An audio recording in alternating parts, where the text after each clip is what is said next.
acteur du e-commerce. On est présent dans une dizaine de pays. Et tu disais distributeur, pas distributeur, oui on est distributeur, mais on est un peu plus loin dans la chaîne d'approvisionnement, puisque nous on va contacter directement les usines avec lesquelles on travaille pour sourcer nos produits, que ce soit en Asie, en Europe ou en France. Voilà, on a ce procédé d'essayer de limiter les intermédiaires. C'est une des grandes forces d'Alice Garden, dont l'un des associés est en charge justement de tout ce pôle sourcing achat. On est né une boîte d'achat, ça reste fort, c'est notre ADN, et on essaie d'imprimer notre image dans des produits qu'on va sélectionner, faire modifier, faire des adaptations, et puis ensuite les proposer directement sur notre site aux clients.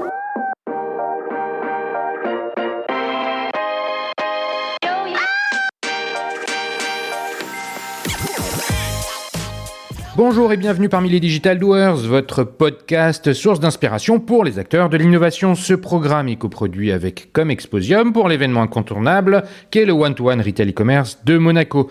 Je suis Cyril Duplessis, acteur du changement dans le digital depuis plus de 20 ans. Je donne ici la parole aux personnalités de notre écosystème en France, qu'ils soient prestataires, annonceurs, marques, retailers ou pure players. Ils sont des acteurs engagés dans leur business et l'innovation fait partie de leur quotidien. Source intarissable d'inspiration, je vous propose une conversation dynamique et sincère pour vous donner accès à leur retour d'expérience, leur vision et leur analyse sur les tendances et les perspectives marché. Depuis juillet 2019, les Digital Doers rassemblent des témoignages uniques et de grande qualité directement accessibles ici même, mais aussi sur les chaînes partenaires. En effet, je produis et anime des chaînes de podcast pour compte de tiers, c'est-à-dire pour des prestataires de services du retail et du e-commerce. Le concept est simple, inviter un prospect à venir discuter de votre problématique avec un expert maison dans une conversation tripartite. Vous êtes intéressé? N'hésitez pas à me contacter directement sur le site lesdigitaldoers.com ou via LinkedIn. En attendant, je vous souhaite une bonne écoute, toujours sans coupure. Pendant les différents confinements, tout le monde, ou presque, s'est rendu compte de l'importance de la vie en extérieur. Ceux qui avaient un jardin à leur disposition ont pu l'apprécier ou le redécouvrir. Mais pour une expérience idéale, un extérieur, ça s'entretient, ça s'aménage et ça se rend confortable. C'est bien de cela dont nous allons parler avec notre invité qui promet même de nous faire sentir en vacances chez nous grâce à ses produits. J'ai le plaisir de recevoir Christophe Dos Santos, le CEO d'Alice's Garden. Alice's Garden est un distributeur en ligne français basé dans le Nord, un distributeur donc de mobilier et d'accessoires de jardin. C'est un peu réducteur car le nombre de catégories de produits est bien plus large, mais disons que c'est son ADN de naissance et que c'est par là que la marque s'est faite connaître. Avec Christophe, nous allons bien sûr nous arrêter sur le marché. Celui-ci a subi tellement de transformations ces dernières années que nous prendrons le temps de bien redéfinir l'offre et la demande et les grandes tendances qui se dessinent. Ensuite, nous irons en détail sur la proposition de valeur d'Alice's Garden. Comment le pure player adresse-t-il son marché? Comment s'est-il développé en France et à l'international? Quels sont ses enjeux métiers, sans oublier ses projets de développement. Enfin, et comme d'habitude, nous nous attarderons sur les sujets de la relation client, c'est-à-dire data, CRM, acquisition, fidélisation ou encore réseaux sociaux. Mais avant de commencer, Christophe, peux-tu te présenter en quelques mots? Bonjour, Christophe Dos Santos, effectivement donc le CEO d'Alice Garden depuis 3 ans maintenant. J'ai 46 ans, 3 enfants et nordiste convaincu depuis toujours, voilà. Moi je suis issu d'une formation en école de commerce, j'ai fait Neoma dans les années 2000. Donc Nantes, hein, c'est ça, non? Rouen, j'ai commencé à la fac, à la Cato à Lille, et puis après la 3e année, l'école de commerce. Ok. Qui se détache, voilà. Là, t'es diplômé en quelle année, juste pour mettre 2001. Et voilà. là, donc, tu commences tout de suite chez Alice's Garden. Et voilà, directement chez Alice's Garden. C'est intéressant. Raconte-nous comment ça se démarre ta carrière professionnelle. Ça démarre chez Arthur Andersen. Alors, Feu pour le Feu Arthur Andersen, exactement, parce que pour les plus jeunes, ça parle peut-être pas. Mais c'était un cabinet, c'était à l'époque, on appelait les Big Five. Ouais. Il y avait Ernst & Young, il y avait Deloitte, il y avait KPMG, Price et Arthur Andersen. Et moi, je démarre chez Arthur Andersen, qui a été emporté par le scandale Enron en 2002. Voilà, et moi j'ai fait 2 ans chez eux. J'étais là-bas avec mon épouse d'ailleurs, qui était elle aussi chez Arthur Andersen. Et on était à toujours Paris. dans le Nord? Non, à Paris, on a commencé à Paris, pas très loin des bureaux là où on est. On était à Neuilly, mais souvent envoyé donc chez les clients dans les missions classiques d'audit. Et voilà, et donc je commence ma carrière finalement dans un monde un peu financier, un grand groupe international, et très très loin de ce qui va m'amener chez Alice Garden aujourd'hui, mais le sujet en tout cas est cohérent, puisque je me cherchais, je sortais d'école de commerce. Les chiffres, c'est plutôt quelque chose qui résonnait positivement en moi, et sans trop de réflexion approfondie. Là, tu rentres dans l'audit, Ouais. c'est ça? Combien de temps tu y restes? Je fais 2 saisons chez eux, je fais 2 saisons, mais très vite la vie parisienne et le cabinet audit, je me dis tiens, il y a quelque chose qui colle pas complètement. J'avais envie de revenir dans le Nord, dans mon Nord natal, il y a de ça. Et puis le cabinet, j'ai adoré Arthur Andersen. Aujourd'hui, je me sens encore arthurien. Je dirais, c'est même la seule entreprise qui t'a marqué, qui m'a marqué à ce point-là. Ouais, Qu'est-ce que tu retiens finalement de cette la rigueur. entreprise? C'est une école de la rigueur qui est fantastique, de la solidarité, de l'agilité, puisque toutes les semaines on changeait de client, ou toutes les 2 semaines on changeait de client, donc on est tout le temps en train de se remettre en question. Donc c'est paradoxal de se dire qu'après 2 saisons j'ai envie de voir quelque chose, mais c'est peut-être aussi ça qui est mon ADN. J'ai toujours envie d'aller voir ailleurs, peut-être. Je me suis jamais fixé très très longtemps, mais j'ai adoré ce moment-là. J'ai vraiment l'impression d'avoir appris ce que c'était que la vie professionnelle chez Arthur Andersen, et aujourd'hui je me sens encore arthurien, même si j'ai fait que 2 saisons. Alors pour certains ça sera pas un gage suffisant, en disant il faut avoir fait au moins 5-6 saisons. Bon ben voilà, moi j'ai fait 2 saisons. On parle de saison comptable en fait, c'est ouais, ça? saison comptable, les grosses saisons. J'ai fait un stage long, puis 2 saisons voilà, chez eux, de 2000 à 2002. De 2000 à 2002. Et donc ensuite tu changes pour rester dans l'audit, mais Alors une autre facette de l'audit, puisque j'étais dans l'audit financier, là je passe dans l'audit interne, donc très opérationnel, et je rejoins un grand distributeur du Nord, Leroy Merlin. Donc là tu rentres dans la galaxie Mullier. Voilà, exactement. Chez Leroy Merlin, tu arrives à l'audit interne. L'audit interne, tout à fait, dans une équipe voilà, qui était déjà constituée, et là la mission n'a plus rien à voir avec l'audit financier, puisque c'est être sur les terrains, dans les magasins, aller comprendre la vie du client concrètement. Oui, puisque l'audit interne, contrairement à l'audit financier, c'est aller comprendre les process. Dis-moi si je me trompe pas, c'est ça, c'est exactement ça. Les process, et les différents voir process. dans quelle mesure il y en a qui peuvent être défaillants. Qui peuvent être défaillants, comment est-ce qu'on fait pour les améliorer. Alors très souvent on associe l'audit à une sorte de flicage, et bon, la coloration à donner est plutôt inverse, c'est plutôt de se dire comment est-ce qu'on fait pour s'améliorer. Est-ce qu'on peut voir des pistes de changement, voilà, toujours ça. Et c'était, voilà, ce qui m'intéressait, c'était rejoindre Leroy Merlin. Donc là, tu découvres le monde du retail. Le monde du retail, voilà, c'est là que je prends goût au retail. C'est une rencontre qui m'a fait venir chez Leroy Merlin avec Marc de Lausanne, qui était le directeur financier de l'époque. Et on s'est rencontrés, on s'est plu. Et je crois qu'à la fin de notre premier entretien, il m'a dit je suis pas sûr de quel job tu pourrais faire chez nous, mais est-ce que tu veux venir? Et moi, sans savoir quel job je pourrais faire chez eux, je me suis dit ouais, moi, ce que je veux, c'est venir dans cette boîte avec des gens comme toi, ça me donne envie. Donc c'est l'histoire d'une rencontre qui m'a fait venir chez Leroy Merlin. Et voilà, j'ai fait 3 ans. Qu'est-ce que tu retiens de ces 3 ans? Parce qu'il est vrai qu'en étant à l'audit interne, c'est un moyen fantastique de connaître les rouages internes du fonctionnement d'une entreprise. Ouais, tout à fait. C'est pour ça, finalement, à un point de vue, une place privilégiée. Tu ressors de ces 3 ans avec quoi en tête? Le client. Vraiment, ce que j'ai appris et retenu chez Leroy Merlin, le client est au centre de toute entreprise de commerce. Alors c'est une évidence à dire, mais quand on a 26 ans, voilà, ça reste parfois des concepts. Et là, c'est le vivre, l'expérience client, ce que ça veut dire, pourquoi est-ce que Leroy Merlin est devenu ce qu'elle est devenue, c'est pas un hasard. C'est que les grands dirigeants qui étaient à la tête de Leroy Merlin ont toujours placé le client au centre de leurs préoccupations, et ça se traduit comment sur le terrain? À travers les équipes, les recrutements, le management, les process de l'entreprise, voilà. Et j'ai été marqué par ça, et ça, c'est ce qui me reste de mon temps chez Leroy Merlin, c'est de toujours être focusé vers le client. Ça ne veut pas dire qu'on soit toujours bon, on peut faillir, voilà. Mais c'est d'avoir le client en tête en permanence, et si on est focusé sur le client, on se trompe peut-être moins. que si on est focusé sur des KPI financiers, sur d'autres KPI, des choses comme ça, quoi. Et cette passion-là aussi du terrain, voilà, elle m'a été transmise. Alors, j'ai pas fait de carrière, moi, dans un magasin, mais les gens que je rencontrais, ils étaient animés par quelque chose. Et ce quelque chose, c'était un peu transcendantal.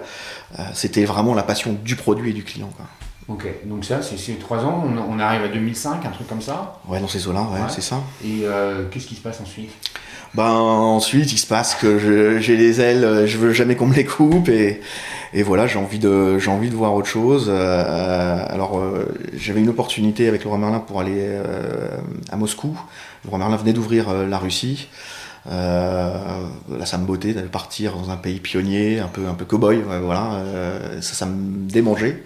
Bon, mon épouse avait pas la même envie que moi, donc on est allé visiter Moscou quand même pour voir si on pouvait s'y plaire. Moi, c'était un grand oui. Mon épouse, c'était un grand non. Et voilà, quoi. Et donc là, ça casse un peu la projection, puisque moi, je me projetais fortement chez Leroy Merlin en Russie. Elle moins.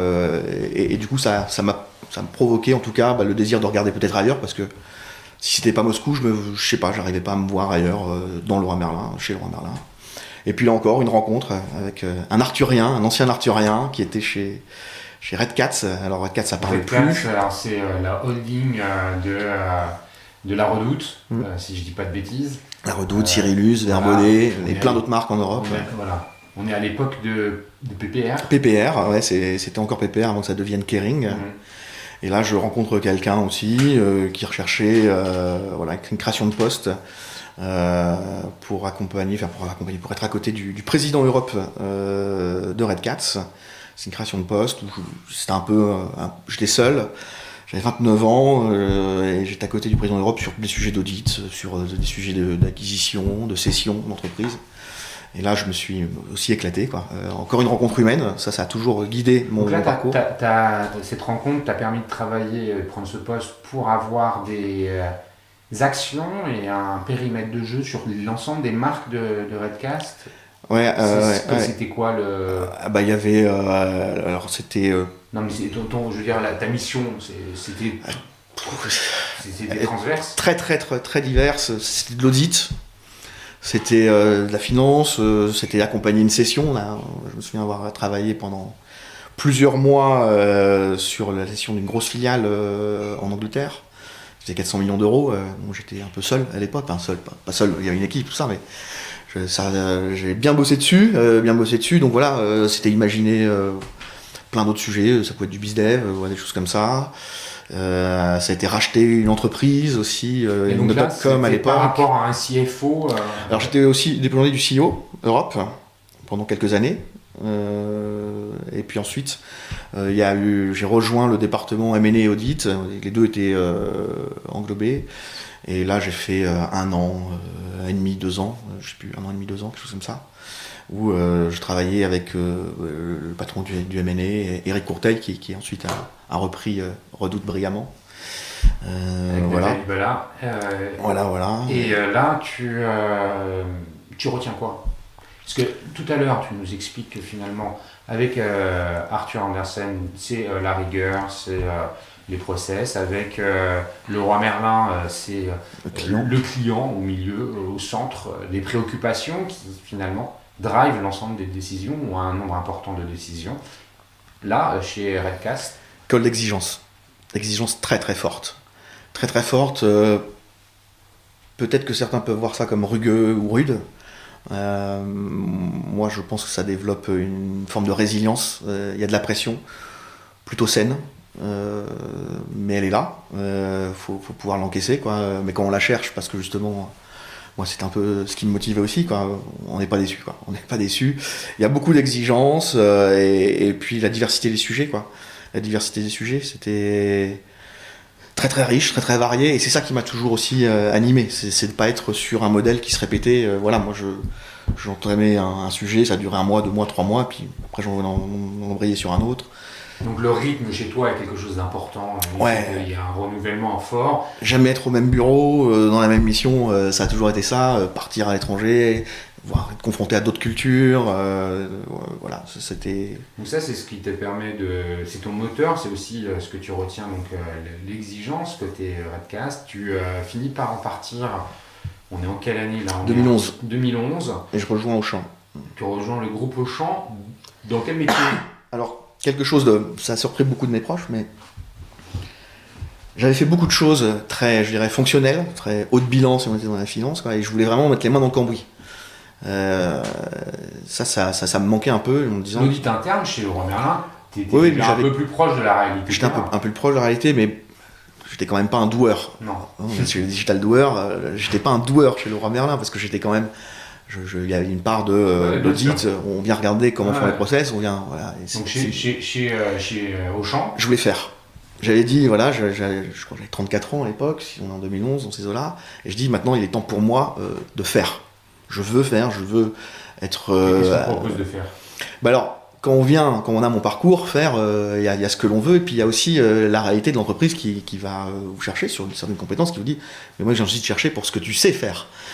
Tu veux faire, tu vas me prouver d'abord, quoi. Donc je suis entré au contrôle de gestion, chez Auchan, de la division e-commerce. La division e-commerce venait d'être créée, donc les activités e-commerce avaient été logées dans un véhicule juridique Auchan e-commerce international, et moi j'entre au contrôle de gestion et je dépends du directeur financier de la division. Et là aussi c'était une rencontre humaine très forte, il m'a beaucoup marqué, m'a beaucoup fait progresser. Et je fais du contrôle de gestion pendant 1 an et demi, 2 ans, puis je suis nommé directeur financier de la division pendant 2 ans. Puis, très vite, quand j'arrive chez Auchan, je leur dis, moi, ce qui m'intéresse, c'est de diriger une filiale. Parce que faire, ça veut dire quoi? C'est pas faire du contrôle de gestion. Donc, très vite, pour moi, la finance était une clé d'entrée. C'était un moyen de devenir patron de filiale. Et je l'exprime très, très tôt. Ça marche bien, Auchan me fait confiance. Moi, j'ai adoré ma période aussi avec Auchan. Et puis il y a un sas de décompression entre la finance et puis l'opérationnel, où je prends une activité, le développement international des activités e-commerce, en parallèle de ma fonction de directeur financier pendant 1 an. Et puis après... est-ce qu'on peut comprendre que c'est un peu pour te mettre le pied à l'étrier? Ouais, il y a un peu de ça. Un peu de ça? Ouais, il y a un peu de ça, c'est de se dire, bon, le petit jeune, là, parce que j'ai 37 ans, c'est bien, il en veut peut-être, mais il faut aussi que ça délivre, quoi. Est-ce qu'il peut délivrer? Dans les aspects financiers, ok. Encore, j'étais un très mauvais DAF, je crois. Mais j'étais très business. Là, ça, c'est le turning point, c'est là où tu arrives dans l'e-commerce.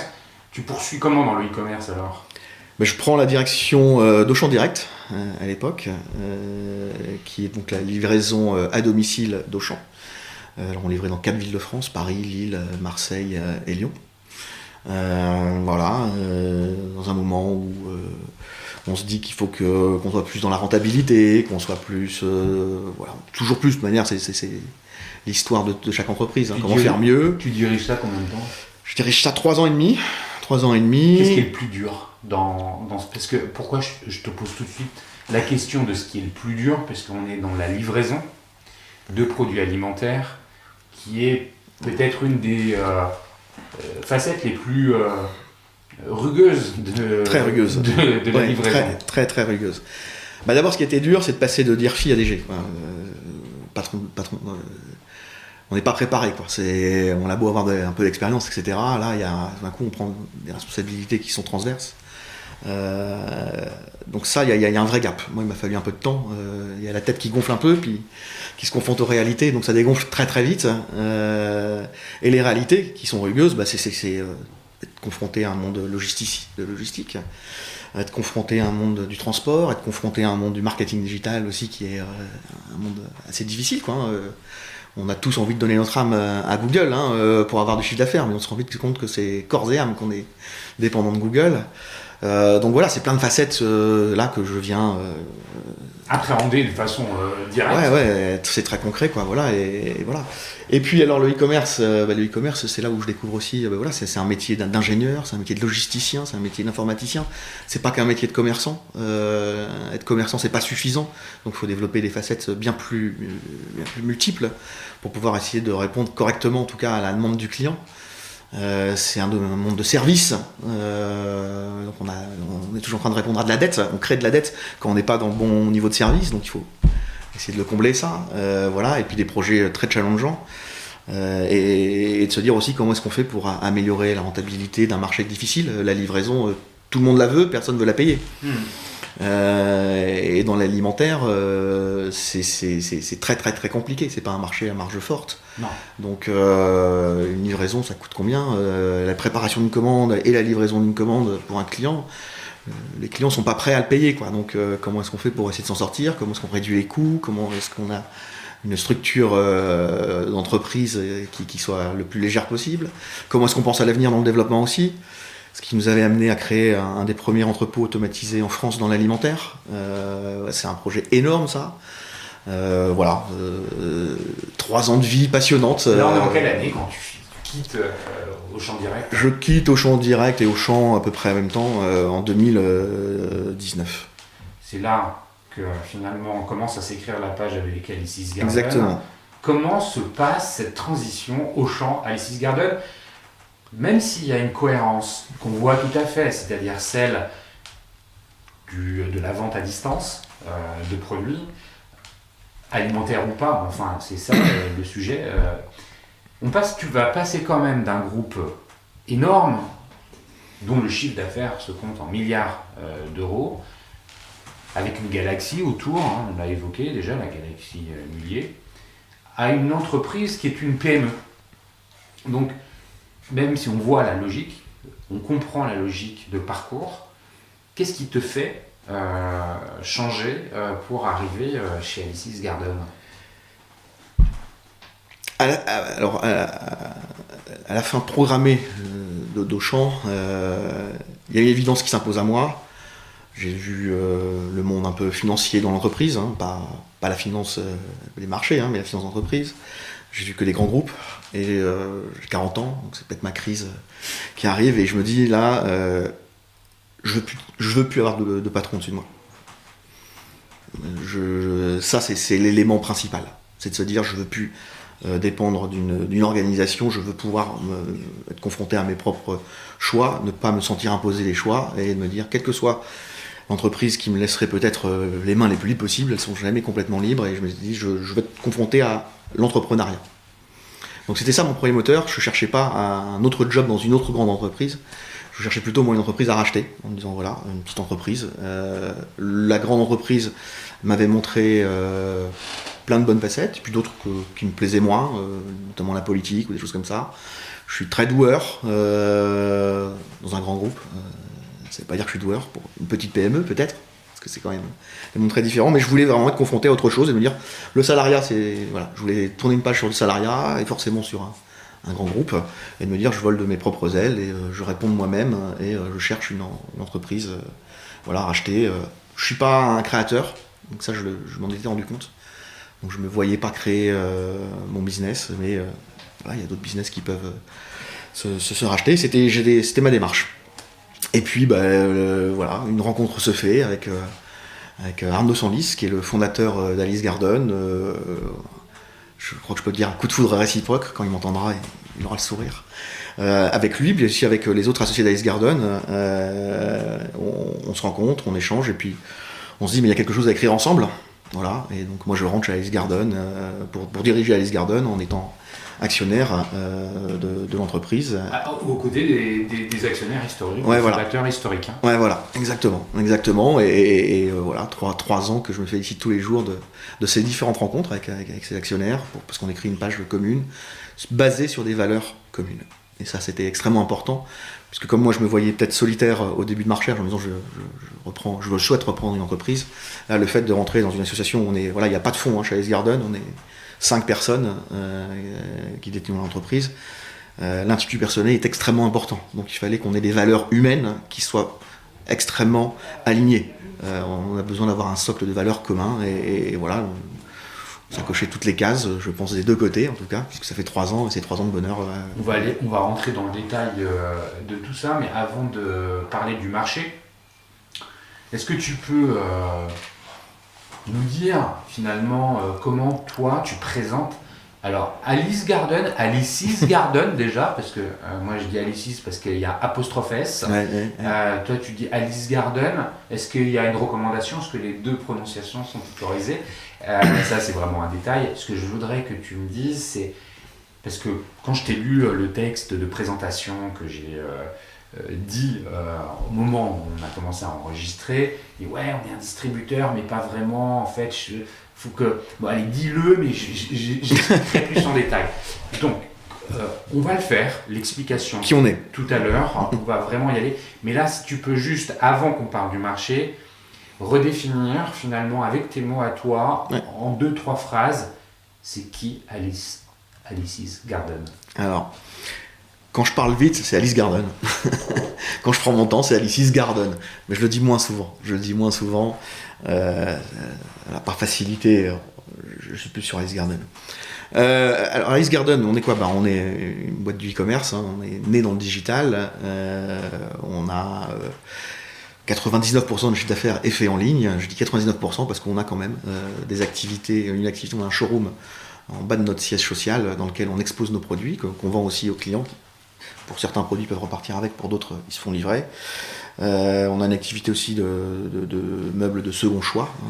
On recycle, on ne baigne pas nos produits lorsqu'ils ont pu toute l'attractivité nécessaire pour être vendus en premier choix.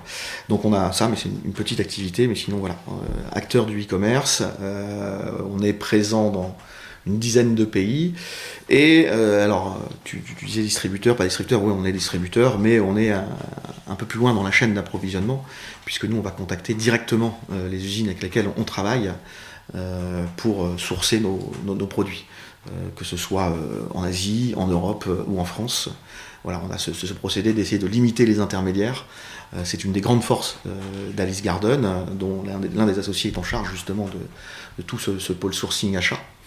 Et on est né comme une boîte d'achat, ça reste fort, c'est notre ADN.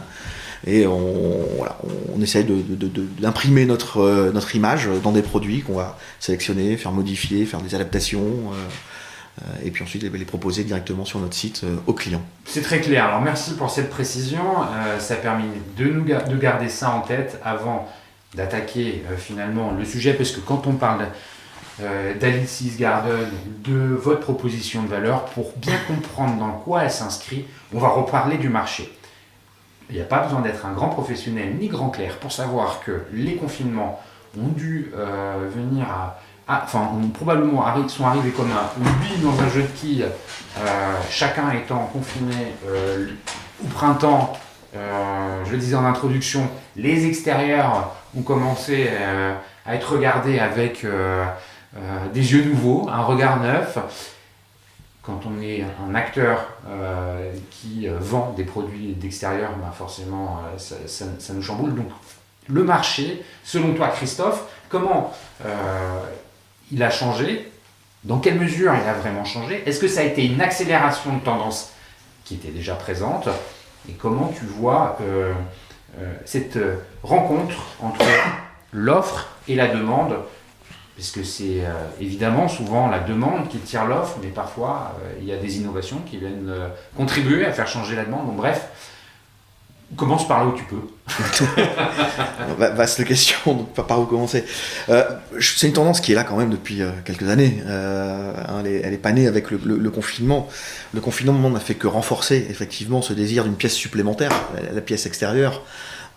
Quand on était tous chez nous à pas pouvoir sortir, et ceux qui avaient la chance, je dis bien ceux qui avaient la chance d'avoir un extérieur, se disaient, surtout s'ils sont en famille, comment est-ce que je peux en profiter au maximum de la meilleure manière, et forcément ça a accru la désirabilité de tout ce qui pouvait être matériel d'équipement sur l'outdoor, hein, que ce soit des transats, des salons de jardin, des trampolines pour les enfants, des portiques, des choses comme ça.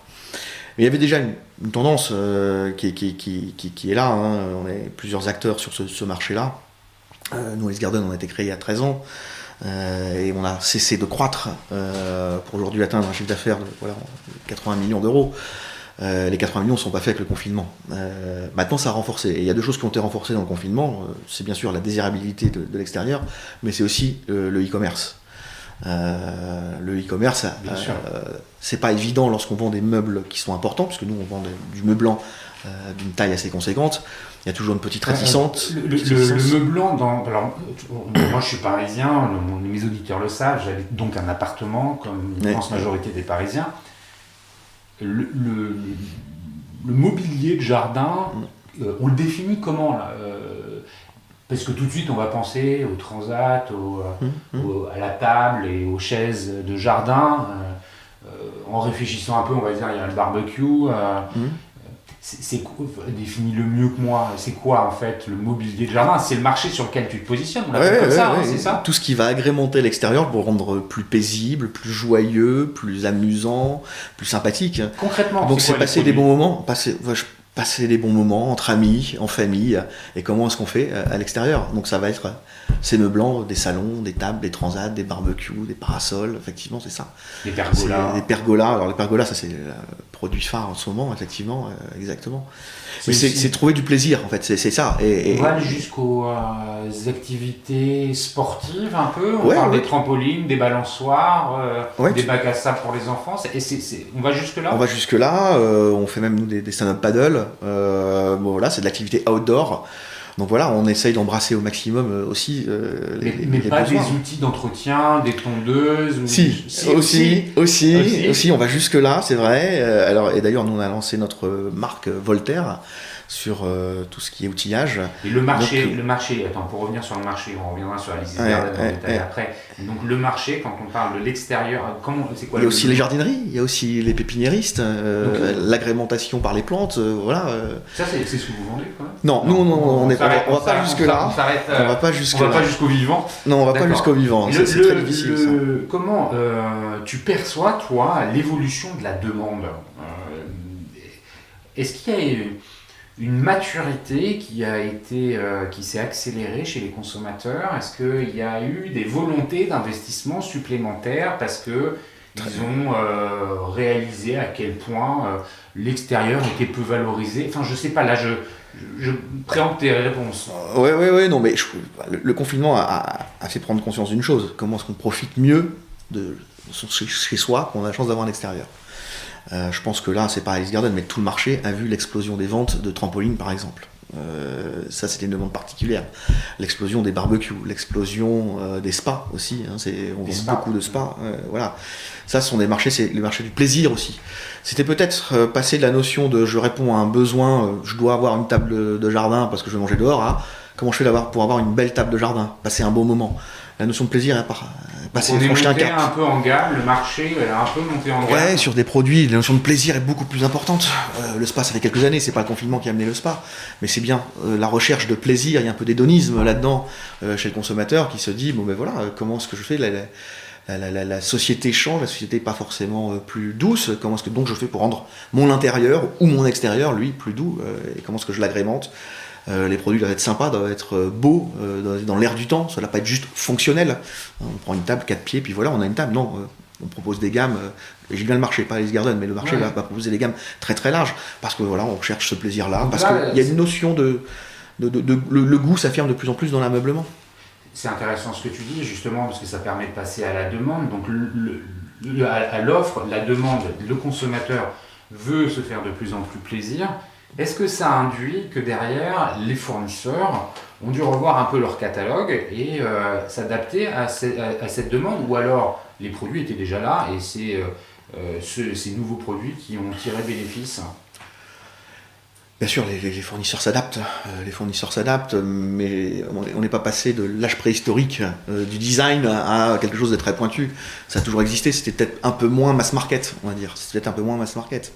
Et au fur et à mesure, s'est installé ce besoin de plaisir dans la notion de l'outdoor. Et voilà, ça s'est transformé petit à petit. Ça, c'est bien avant le confinement. Ça s'accentue de plus en plus. On voit ça, c'est un peu comme le textile, hein, le besoin textile, hein, la mode, voilà. L'indoor, l'outdoor passe par là, mais ça fait déjà des années, c'est pas nouveau, quoi. Ouais, bien sûr. Mais ça s'accélère. Ça s'accélère. Le marché aujourd'hui, en 2022, là on enregistre le 30 novembre. Il est à quel niveau par rapport à 2019? Est-ce qu'il a il a progressé. Est-ce qu'il y a eu un effet bond en avant et puis là on réatterrit sur finalement des niveaux plus cohérents par rapport à une croissance qu'il y avait avant? C'est quoi le marché, sans parler forcément d'Alice's Garden. Ouais, sans parler d'Alice's Garden, mais je pense que déjà il y a le marché e-commerce peut-être et le marché retail qui peuvent avoir des logiques peut-être différentes. Et je ne parlerai pas pour le retail que je connais peu. Ce qui est sûr, c'est qu'on a vu un mouvement de balancier s'opérer dans un sens très fort pendant le confinement avec une attractivité forte, notamment des e-commerçants, puisque les magasins étaient fermés. Donc on a eu une accélération sur le e-commerce. Après, il fallait encore avoir la marchandise pour pouvoir y répondre. Ça, avec les problèmes de supply chain, c'était pas évident pour en parler. Ouais. Mais il y a une très forte demande sur ce marché de l'e-commerce. Et comme je pense que le monde aime l'équilibre, on va retourner à un équilibre, mais pour repasser de ce mouvement de balancier qui nous a amené vers un extrême de demande, nous sommes en train de passer vers un contre-extrême de demande. Et très, très significativement, je pense que beaucoup des distributeurs ont vu l'année en cours, l'année 2022, de manière un peu difficile. Un peu difficile parce que justement, les phénomènes macroéconomiques, l'inflation, les phénomènes géopolitiques sont venus perturber forcément la possibilité et le besoin de consommer. Et donc les grandes tendances qui s'étaient créées pendant le confinement sont un peu cassées là. Mais on le comprend quelque part, c'est assez normal. C'est sain aussi. C'est sain. Et c'est sain aussi. Mais ça veut dire que fin 2022, on revient à une situation qui se compare comment par rapport à celle de 2019 ? D'après-Covid, pour le e-commerce, quand je regarde les études de marché, il y a quand même une croissance qui est beaucoup plus forte. Si on prend le chiffre de 2019 versus 2022, il y a une croissance qui s'est faite. Je pense qu'il y a une réassurance. Il y a de l'acquis quand même. Il y a un acquis. Je pense que les e-commerçants ont réassuré peut-être sur leur manière de répondre à un besoin client tant par le produit que la qualité du produit ou la livraison. Et ça a instauré en tout cas un changement de comportement de consommation qui s'est un peu déplacé. Après, le marché du e-commerce, c'est quand même un petit marché comparé au marché du retail dans ces mondes-là. J'en ai aucune idée. J'en ai vraiment aucune idée. Et je vous dis j'en ai aucune idée parce que quand on a accès à certaines études, on voit de tout, et puis de quoi on parle, c'est très difficile de se dire c'est quoi le outdoor, est-ce qu'on met dedans les pépiniéristes, voilà, quand on les retire, c'est avec quoi exactement, c'est assez difficile, donc j'ai arrêté d'essayer de me chercher une conviction et de me faire une conviction. J'essaye de répondre au maximum à nos clients et de toucher le maximum de clients, mais on sait que voilà, on est quand même une certaine forme de maturité sur l'e-commerce chez les e-commerçants. Mais la taille du marché, je ne peux pas répondre à ça. Non. En revanche, et ça va faire une bonne transition pour venir en détail sur la proposition de valeur d'Alice's Garden. Tu le disais tout à l'heure, vous avez une présence internationale sur les marchés forts en Europe. Tu vas nous les relister. Est-ce que les tendances que tu viens de nous décrire de marché, elles sont observées au travers du prisme d'Alice's Garden de la même façon dans les autres pays ? Oui, et on voit très nettement qu'il y a un amortisseur social en France qui est fort, car la France souffre moins, en tout cas chez nous, que les autres pays. Et quand on lit ça, par exemple, avec l'inflation ou le coût énergétique, qui vient vraiment peser dans la consommation des ménages, par exemple, l'Angleterre n'a pas du tout le même comportement. La cassure était très fort. Les pays, avant que... Alors, Alice's Garden, nous on est en Belgique, aux Pays-Bas, un petit peu en Allemagne, on s'est lancé il y a 2 ans. En Espagne, en Italie, au Portugal et en Angleterre. Ok. Et donc tu dis qu'en Angleterre, là, vous... Oui, il y a une très forte cassure, il y a une très forte cassure de la demande. L'impact inflationniste a vraiment contraint la consommation. Et puis il y a une récession forte. Et une récession forte, voilà. La France, je vous dirais, est peut-être le pays qui grâce à l'amortisseur social, détailler ça ici, mais je me dis ça a eu un impact. On voit une cassure par rapport à 2021, pas par rapport à 2019. Au contraire, mais par rapport à 2021, oui, il y a eu une cassure de consommation. Il a fallu être très très agressif sur les marges. C'est une année vraiment de bataille. Les pays du Sud, tu parlais de l'Espagne, de l'Italie, du Portugal, par rapport au UK... sont peut-être dans une situation... alors, on est en décroissance, mais moins fort. Voilà, mais c'est en décroissance par rapport à 2021, où voilà, c'était une année de très forte demande, perturbée fortement par la supply, donc on n'a pas pu répondre à toute la demande, mais on voit bien qu'il n'y a pas ça, et puis il y a une tension forte sur la concurrence aussi, sur notre marché, donc là je ne parle pas d'Alice's Garden, on voit bien c'est la bataille des prix. les tensions mondiales de la supply chain ont eu un coût. L'inflation, elle est là aussi parce que voilà, les matières premières, le transport a explosé et que les distributeurs, les fabricants, d'un moment, doivent aussi pouvoir vivre et donc répercutent une partie de ces augmentations. Et à un moment, le client dit stop, quoi. Il fera des arbitrages. Tu peux nous donner des ordres de grandeur, c'est quoi l'augmentation des coûts sur la supply que vous avez observé? Parce que les coûts, tu parlais tout à l'heure de l'énergie et de l'inflation, de l'énergie, tout ça très lié en France et dans le reste du monde. Les usines qui fabriquent les meubles que vous vendez ont augmenté de façon significative le coût de leurs produits et puis ensuite le transport lui aussi ce que je voudrais en fait, c'est t'entendre nous expliquer pour qu'on se saisisse bien des enjeux auxquels vous êtes confrontés, tu vois. On a eu 2 années de confinement. Pardon. La première année, tout le monde était pris de court, c'était imprévisible. Bien sûr. Donc rush sur les stocks et je crois que beaucoup de mes confrères comme moi, on n'a pas pu servir par la simple disponibilité la demande client. Du coup, sur l'année d'après, on prévoit des augmentations de commandes en quantité, pour pouvoir répondre à cette demande. Et c'est un phénomène mondial. Donc toutes les usines, qu'elles soient en France, en Europe ou en Asie, elles ont vu leur carnet de commandes exploser et il fallait servir ceux qui venaient les premiers, mais la demande était là, il fallait produire. La demande, l'offre et la demande, pas de dessin. Les coûts de production, les coûts de matières premières explosent. Les coûts de matières premières explosent, les producteurs, les fournisseurs ne peuvent pas tenir sur les coûts de 2020-2019. Donc, explosion d'abord des coûts de fabrication par la matière première, absolument tous les produits qu'on peut utiliser, que ce soit l'acier, le bois, l'aluminium, ça a pris 30, 40, 50%. Le bois, je ne sais plus, le facteur multiplicateur était incroyable. Donc, on a ce premier coup-là. Et puis après, il y a eu le coût supply, et là, on soit en France, alors c'est beaucoup moins vrai en France parce que sinon, quand les zones de supply que nous avons en France, l'acheminement est assez court. Mais en Europe ou en Asie, l'essence a explosé, c'est répercuté sur le transport pour faire venir. Les containers, quand on fait du sourcing en Asie, on est passé d'une situation où un container en 2019, c'était autour de 2000, 3000 dollars pour faire venir entre la Chine et la France. C'est monté à des 15 000 dollars, 17 000 dollars. Quand vous prenez un grand salon de jardin meublant et que vous mettez 20 pièces de ce salon de jardin dans un container, passer de 2000 dollars à 15 000 dollars, vous voyez bien unitairement à quel point le coût unitaire explose. Chez Alice Garden, on a fait le choix par exemple d'arrêter certaines références qu'on ne pouvait plus se permettre d'acheter parce qu'on savait que les clients ne pouvaient pas se permettre de les payer. Donc voilà, et aujourd'hui, comme je le disais, c'est le mouvement de balancier inverse. On a une demande qui est moins forte, un peu plus de stock, ce qui fait que les carnets de commandes, certainement dans les usines de production, que ce soit en Europe ou ailleurs, sont un peu calmés, les prix redeviennent vers des normes qu'on connaissait, et le prix d'un container aujourd'hui il est retombé à 2000, 3000 dollars, 4000 dollars, bon ça dépend un peu où vous faites venir, voilà quoi. Donc on revient à une situation un peu plus stable, connue, malgré le contexte énergétique et la flambée des prix de l'énergie. Au moment où je vous parle. Bien sûr, c'est-à-dire fin novembre. Voilà.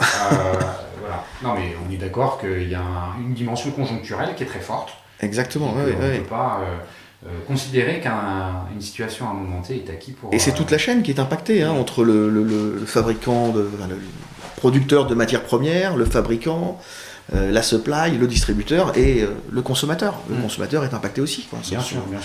L'inflation, c'est un vol de pouvoir d'achat pour le consommateur. Il va devoir faire des arbitrages. Et ces arbitrages, où va-t-il les faire? On va d'abord se nourrir et se chauffer.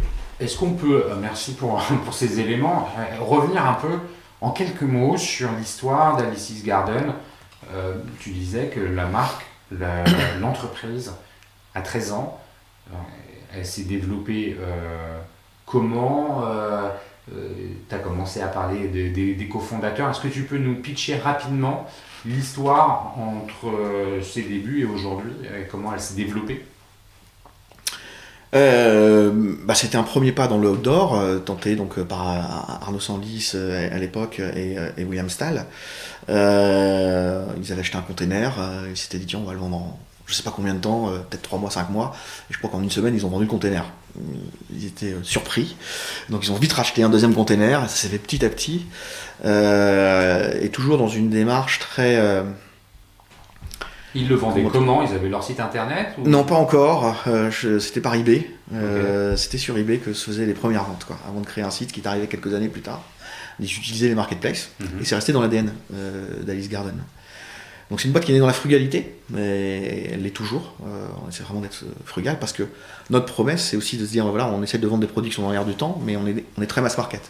Donc on a une offre, qui n'est pas une offre premium, c'est pas notre marché, voilà. Et donc, il faut être frugal. Donc ça a toujours été dans l'ADN, ça a commencé comme ça. Et aujourd'hui, Alice Garden est né un peu avec eBay, donc je ne vais pas dire que c'est une marketplace eBay, mais c'est resté. C'est une sorte de marketplace. C'est voilà quoi. Et c'est resté. Aujourd'hui, on a encore beaucoup de partenariats avec des marketplaces importants. Donc on a notre site sur lequel on vend en direct. Et aussi des partenaires. Les marketplaces, ça représente quel pourcentage du chiffre d'affaires? Un gros pourcentage, un tiers. Voilà. Ouais, donc c'est vrai que c'est un canal de c'est un canal important, c'est un canal de visibilité important pour nous. Voilà, on a des partenariats avec les principales marketplaces françaises. Là, tu me résumes très très rapidement le départ, effectivement, avec l'achat de containers, l'idée et puis les volumes qui augmentent, les marketplaces, puis des sites internet. Je dis des sites internet parce que si j'ai bien fait mon job, il y a eu différentes verticales qui ont été adressées pour finalement, j'ai en tête 2016, l'année 2016, un regroupement sous Alice's Garden. Exactement. C'est ça.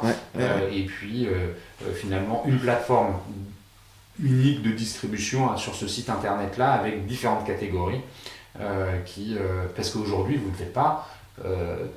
vous faites aussi de l'indoor, enfin je veux dire... à l'intérieur de la maison, il se passe aussi des choses. Est-ce que vous les vendez? Il se passe beaucoup de choses même à l'intérieur de la maison. Et ça a été justement une de nos volontés. Et depuis un an et demi, 2 ans, maintenant on embrasse l'indoor. Donc on l'a embrassé en mode test. On s'est dit voilà, on a construit une certaine notoriété, une certaine compétence aussi dans la sélection et la distribution de nos produits. Et est-ce que ce savoir-faire, on peut l'exprimer ailleurs que le monde originel, le cœur de métier d'Alice Garden là-dedans? On s'est posé cette question-là, et donc voilà, il y a un an et demi, 2 ans, on a, en plein confinement, sélectionné des produits, des fournisseurs pour lesquels on se disait il y a peut-être une réponse aux besoins clients. Donc là, depuis 2 ans... Voilà, c'est un test. C'est plus un test aujourd'hui. C'est ça. C'est validé. C'est validé. Oui, c'est validé. Donc aujourd'hui, on a une offre conséquente. Et ce qui fait qu'Alice Garden, effectivement, maintenant... embrasse 2 mondes, l'outdoor et l'indoor. Ouais, donc voilà. Alice, elle va peut-être pas faire que le jardin, elle va peut-être faire aussi la maison. Tu parlais tout à l'heure de la supply et à quel point c'est important, les coûts qui sont à maîtriser. Pour aller au bout de la supply, on a parlé du sourcing, beaucoup. Il y a l'autre partie. Une fois que la vente est réalisée, elle se continue, l'histoire de la supply. Elle commence. La vente commence à ce moment-là presque. Ouais, elle commence sur les enjeux commerciaux. Elle se poursuit parce que les produits sont arrivés. Enfin, il y a eu le sourcing. Tu vois ce que je veux dire? On passe côté relation client. C'est un de vos métiers quelque part, ça. Et là, vous êtes dans du hors-gabarit. On n'utilise pas une messagerie express pour livrer un salon de jardin. Non. Ou un spa. Oui. Comment c'est appréhendé chez vous? C'est pour être issu aussi de ce monde-là, je mesure à quel point c'est pour un e-commerçant comme vous un enjeu de réputation hyper fort, de réassurance. Tu t'en parlais tout à l'heure. Tout à fait. Comment vous avez appréhendé ces sujets-là? Alors Il y a deux, j'aurais faire deux réponses, parce qu'il y a le transport et ensuite, je dirais, le service client. Et le transport des produits massifs, des produits imposants, ce qu'on appelle les gros produits, enfin voilà, mais péjoratif, c'est pas évident. Ça fait pas le bonheur de tous les transporteurs non plus, et on l'imagine bien, on le sait. Donc d'abord, c'est la sélection des bons transporteurs avec lesquels on travaille, parce qu'on n'a pas notre flotte interne, on n'a pas internalisé cette compétence-là. On en serait incapable, d'abord parce qu'on a Vous avez un entrepôt ? On a un entrepôt en France. Qui dessert l'ensemble de l'Europe ? Non, il dessert une partie de l'Europe. On a d'autres entrepôts Sud-Europe et un entrepôt en Angleterre. D'accord. Voilà.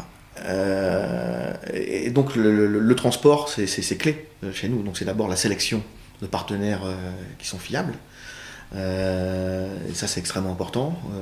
Dans chacun des pays. Dans chacun des pays, voilà. Donc il y a une vraie recherche, une vraie dynamique et une remise en cause permanente pour pouvoir se dire est-ce qu'on est avec les bonnes personnes, parce que le seul lien physique qui se fait à un moment entre la marque Alice Garden et le client, c'est le transporteur. Et oui. C'est lui qui est le dernier maillon de la chaîne de contact avant le prochain qui soit le service client, mais qui lui aussi sera à distance. Donc c'est extrêmement important. On fait très attention à ça. Il y a la logique de coût, mais il y a la logique de qualité. Et on ne peut pas dire que l'une va remplacer l'autre. C'est un couple permanent dont on doit chercher le meilleur des équilibres.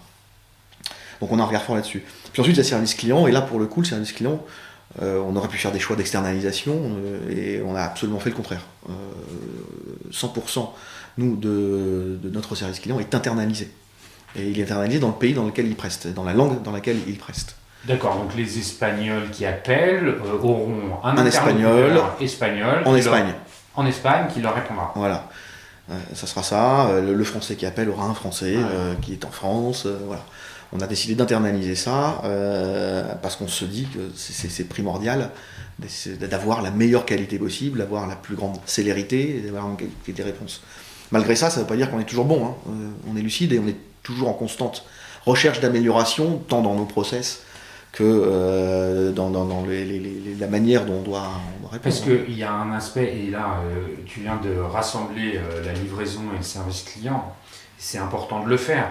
Dans les produits que vous livrez, le consommateur a un rôle à jouer à la réception dans la mesure où une partie des produits qui sont livrés, j'imagine, sont un peu à monter.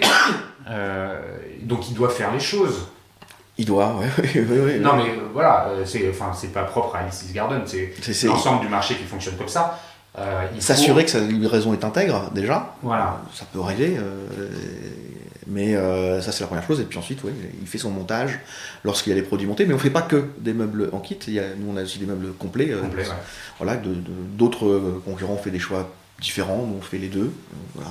Ça dépend aussi de la gamme de prix qu'on vient sélectionner. Le kit est une gamme plus abordable, mais pour certaines gammes, on préfère, nous, dans une notion de durabilité, ne pas les mettre en kit. Donc là, c'est juste déballer le carton, quoi. Voilà, on a ça.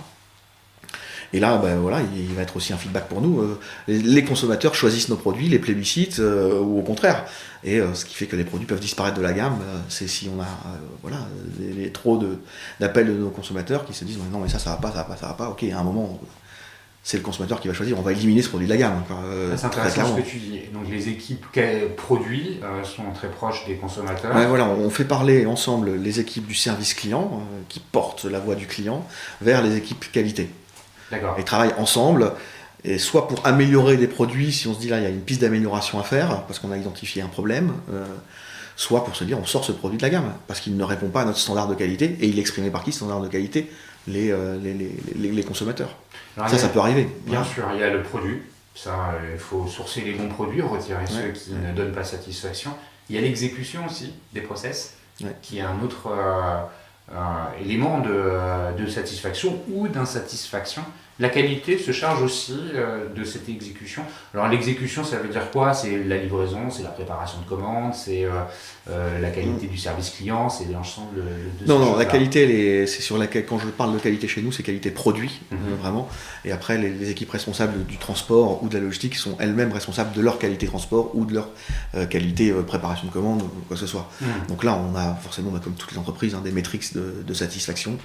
Alors il y a la satisfaction client qui est une chose, puis après il y a nos métriques industrielles, voilà, ce qu'on cherche à atteindre comme qualité, temps de préparation, respect de la promesse, hein, la première des choses. On est dans le e-commerce, donc les clients qui commandent, ils veulent le produit pour avant-hier. Alors ça c'est vrai aussi pour les produits de votre marché, c'est-à-dire ils ont une sorte d'attente ou une éducation par rapport au délai de livraison. Le client européen veut tout de suite. Je dis européen, c'est dans tous les pays qu'on rencontre ça. Si vous mettez un produit en vente avec un délai de livraison et puis pour le télécharger depuis son écran. Ah mais ça serait le rêve ça pour les clients.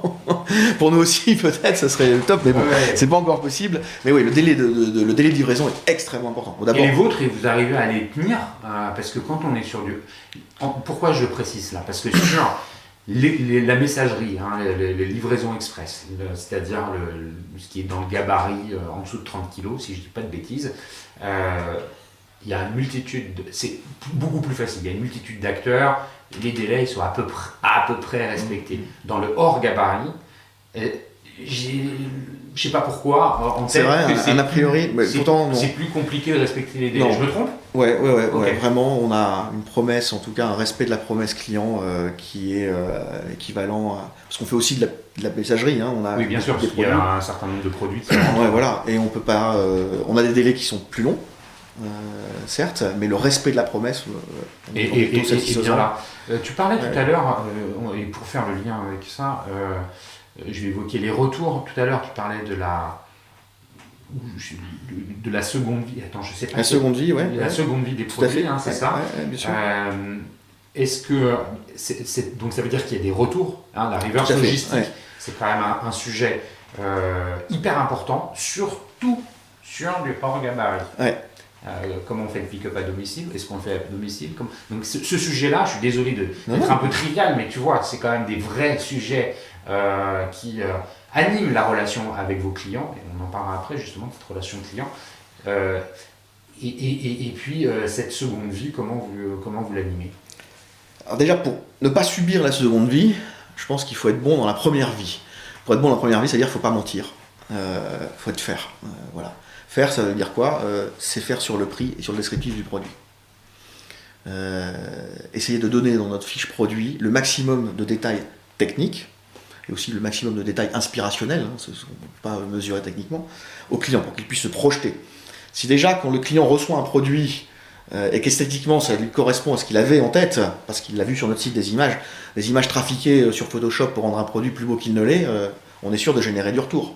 Donc nous, bien sûr, on veut embellir notre produit, mais on ne veut pas le travestir. Ça, c'est la première des choses. La deuxième des choses, c'est de donner les bonnes descriptions techniques. Et ensuite, d'avoir le bon positionnement prix aussi, parce que le client a toujours une notion de ce rapport qualité-prix. Si on lui vend un produit à un prix déraisonnable et il reçoit quelque chose de qualité très, très, très moyenne, il n'aura pas envie de le garder. Donc il faut pour gérer la seconde vie, il faut déjà bien gérer la vente, être un acteur qui soit faire. Voilà. Ensuite, dans la seconde vie, notamment sur Lindor, on constate des taux de retour, comme toute entreprise, et là on les fait rapatrier donc, par les transporteurs avec lesquels on travaille. Le client nous contacte, nous on a un retour, et voilà, il n'y a pas de problème, on le revient. Et là on a une équipe qui est dédiée et qui va... Le retour, je suis désolé de te couper, je vais être très concret. Prenons tu parlais tout à l'heure d'un trampoline. C'est volumineux et c'est à monter. Un trampoline, c'est pas livré d'une pièce, hein, on est bien d'accord.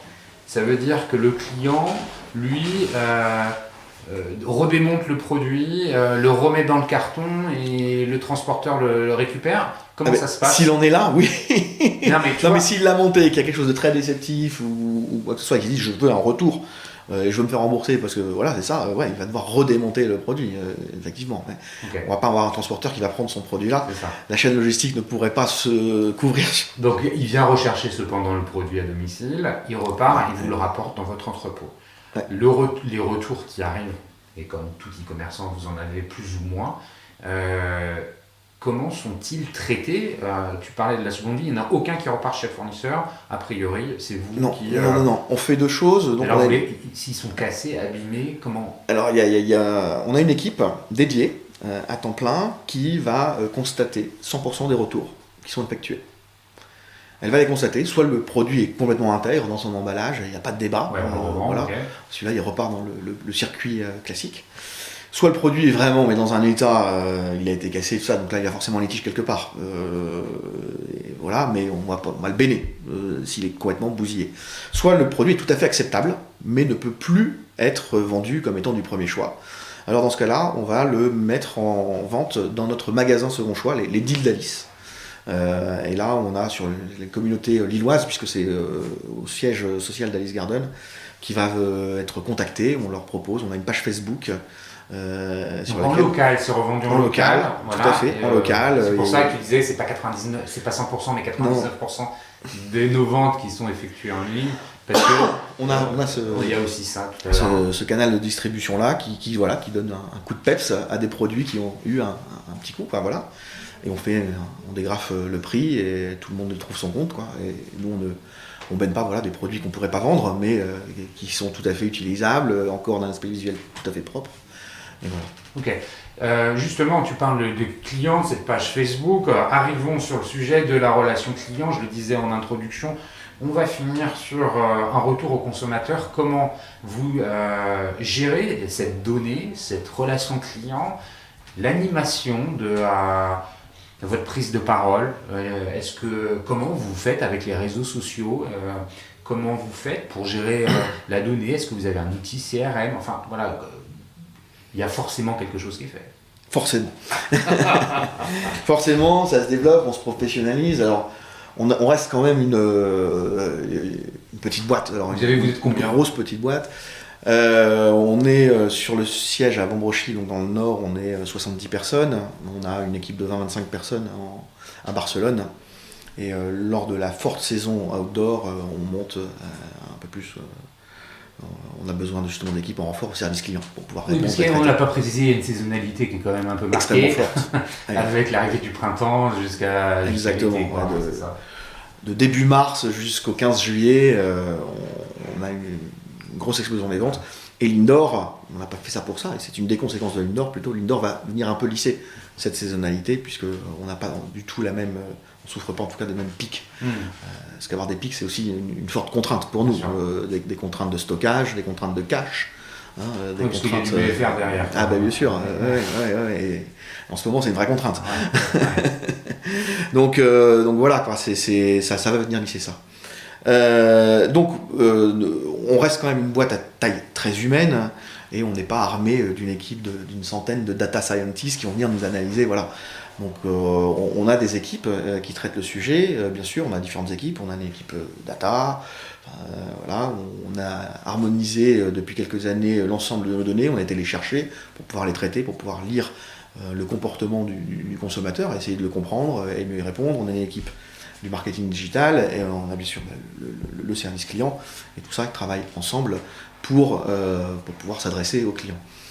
Il y a 2 ans, on s'est dit aussi qu'il fallait qu'on muscle un peu notre parole sur les réseaux sociaux et donc on a créé un poste justement avec un manager sur ce sujet-là. Ça m'intéresse là-dessus, il y a un objectif de développement de la marque, il y a un objectif de recrutement / d'acquisition, les deux mélangés, c'est quoi en fait l'objectif d'Alice's Garden sur les réseaux sociaux? C'est se faire connaître comme tout le monde, mais il faut bien comprendre le marché de l'indoor ou de l'outdoor, c'est pas le marché de l'alimentaire. Le marché de l'alimentaire, il y a un fort repeat. Toutes les semaines, on se nourrit, ou tous les 2 jours, ou tous les 15 jours, peu importe. Nous, une fois qu'on a vendu une table de jardin, normalement, on va souhaiter qu'on ne va pas la changer dans 1 an. Et c'est pas du tout ce que nous vendons comme qualité de produit. Donc, on a forcément une contrainte forte, c'est le créer du repeat. Et pour ça, c'est créer la désirabilité de nos produits en démultipliant peut-être les gammes, c'est ça. Mais quoi qu'il en soit, on ne va pas être avec une commande par mois ou quoi que ce soit. Donc, on est constamment dans la recherche du faire savoir d'Alice Garden et du savoir-faire d'Alice Garden, mais faire savoir que Alice Garden existe. Parce qu'on n'est pas incarné à travers une chaîne retail, on est présent que sur Internet. Donc, comment est-ce qu'on fait pour ne pas être dépendant d'un investissement Google? Comment est-ce qu'on fait pour être reconnu, pour être visible pour ce que l'on est?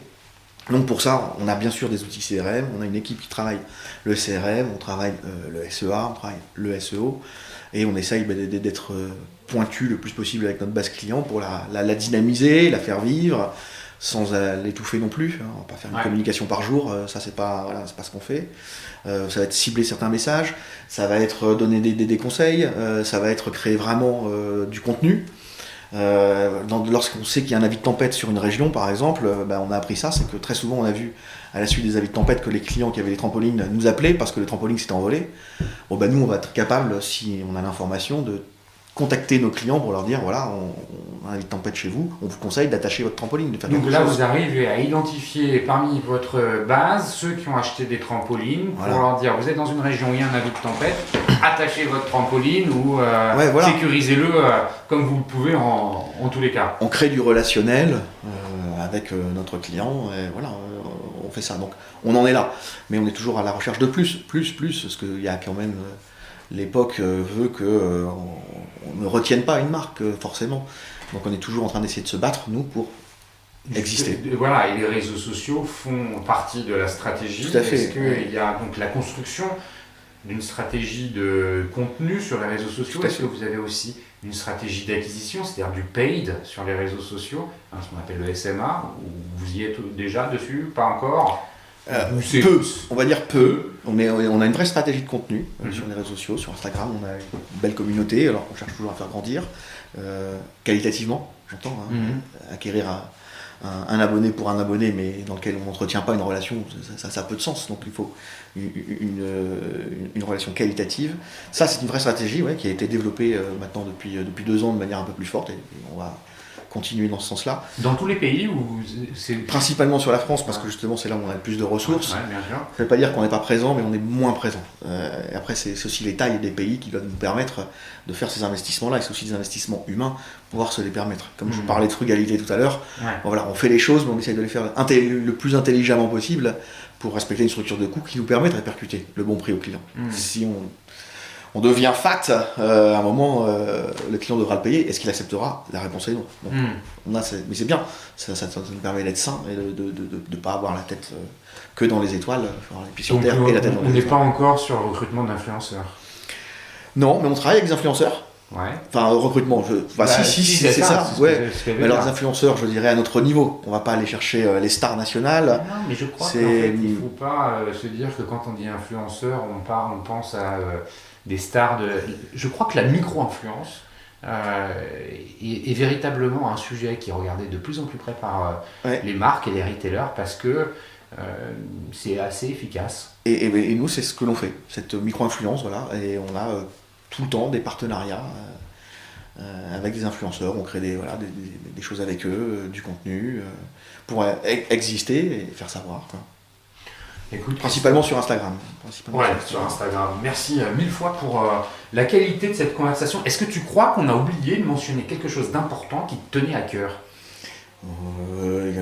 Là, comme ça, non. Non. Tu sais que ça fait déjà 1h05 qu'on enregistre? C'est formidable. C'est un bon moment. Un très bon moment. C'était super. Merci franchement, parce que c'est un marché qui est, connu parce qu'il y a beaucoup d'acteurs. Tu parlais de Leroy Merlin, qui est un des, dans le retail, un acteur important et un concurrent aussi en ligne. Et un partenaire. Un partenaire pour nous aussi. Un partenaire aussi, très bien. Là, on a bien compris les enjeux qui étaient ceux de ce marché-là, l'outdoor et maintenant un peu l'indoor pour Alice's Garden. Si on veut te contacter, on peut faire comment? C'est via LinkedIn, LinkedIn. LinkedIn, Christophe Dos Santos sur LinkedIn. Si vous avez du mal à le joindre, je pourrais toujours faire l'intermédiaire. Donc vous pouvez aussi me joindre pour faire passer un message à Christophe. Merci à vous tous qui écoutez les Digital Doers. Vous êtes toujours plus nombreux et les messages de soutien me font toujours plaisir. Merci également au One-to-One Retail e-commerce de Monaco pour le soutien apporté à cet épisode. Christophe, encore une fois, 1000 merci. Bon retour dans le Nord et puis je te dis à très bientôt. À très bientôt, merci Cyril. Au revoir.